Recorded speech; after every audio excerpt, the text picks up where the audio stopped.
현대는 100세 시대라고 불릴 정도로 옛날에 비해 수명이 많이 늘어났습니다. 오래 사는 것만이 목표가 아니라 건강하게 오래 살아야 의미가 있습니다. 그런 방법으로 운동과 건강을 위한 음식을 섭취하고 보조제를 먹고 있습니다. 건강보조식품의 시장 규모는 매년 성장하고 있고 2017년 41조 728억, 2018년 44조 268억, 2019년 45조 821억으로 18년에는 6.1%, 19년에는 3.5%의 성장을 보이고 있습니다.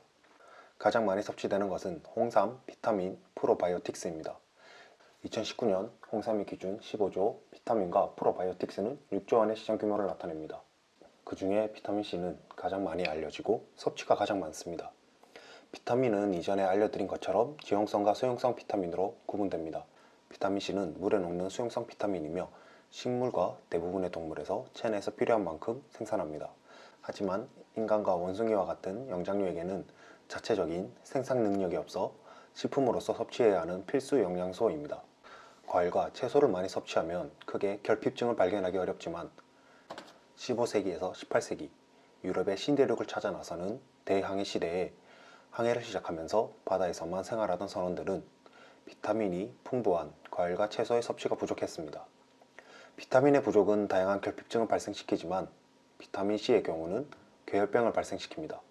괴혈병의 증상으로는 모발의 건조 및 탈모, 치은염, 거칠고 건조한 피부, 상처 치유 속도 감소, 쉽게 멍이 드는 현상, 관절 통증 및 부종, 빈혈, 출혈, 대사 속도 감소에 따른 체중 감소 등 많은 질병이 발생합니다. 비타민C의 부족은 콜라겐 합성을 원활하게 이루지 못해 외부 충격에 신체가 약해져 피 안에 출혈이 잘 발생하게 됩니다. 18세기 중반 영국 해군은 괴혈병의 치료를 연구하던 중 비타민C의 존재를 발견해 오렌지와 레몬 섭취를 통해 괴혈병을 치료했지만 정작 비타민C의 분리는 1930년 초반 헝가리 생화학자인 얼베르트에 의해 이루어졌습니다. 그는 에디슨병을 연구하던 중 피부 침착을 막아주는 물질을 발견하였고 처음엔 헥수론산이라고 명명했습니다. 기니피그에게 매일 1mg의 헥수론산을 투여해 괴혈병의 치료 효과를 확인했고 이를 바탕으로 괴혈병에 저항한다는 의미의 안티를 붙여 아스코르빅 액시드라고 명명해 지금의 비타민C의 학명이 지어졌습니다.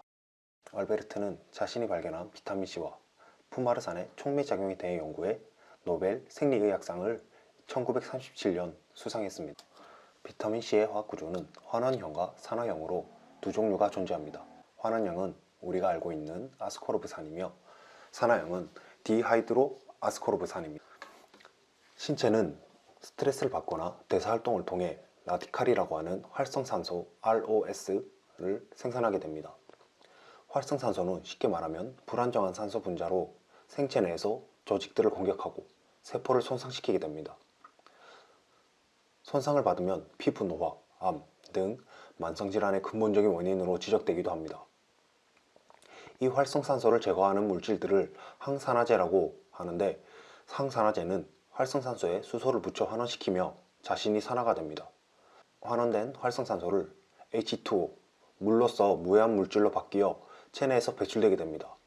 천연 항산화제 중 가장 효과가 큰 것이 바로 아스코르빅 액시드, 비타민C입니다. 환원형의 아스코르빅 액시드가 활성산소에 수소를 전달해주고 H2O로 전환시키고 자신은 산화형인 디하이드로 아스코르브산으로 전환이 됩니다. 비타민C의 건강 기능성은 매우 다양합니다. 생체 내에서 대부분의 물질 대사에서는 활성산소가 발생하고 이를 효과적으로 제거하기 때문입니다. 대표적으로 심혈관 질환, 당뇨, 암, 인지 기능에 긍정적인 효과를 나타낼 수 있습니다. 기름진 식단을 먹고 있을 경우 산화적 스트레스로 인해 내피 손상이 발생하는데 이에 유익한 효과를 줄 수 있고 몇몇 연구에서는 비타민C 보충으로 혈압을 낮추는 효과를 확인했습니다.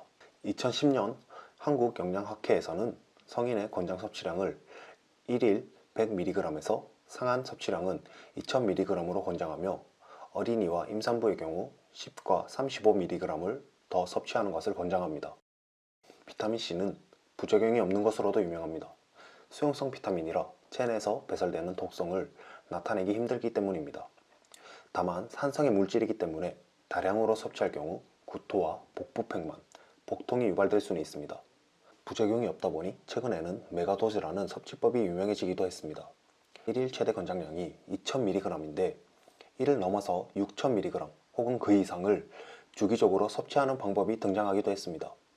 부작용이 발견되진 않았지만 이러한 메가도즈 방식의 섭취법에 대한 의학적 근거 또한 충분하지 않으며 아직까지는 주의가 필요한 섭취 방법으로 보입니다.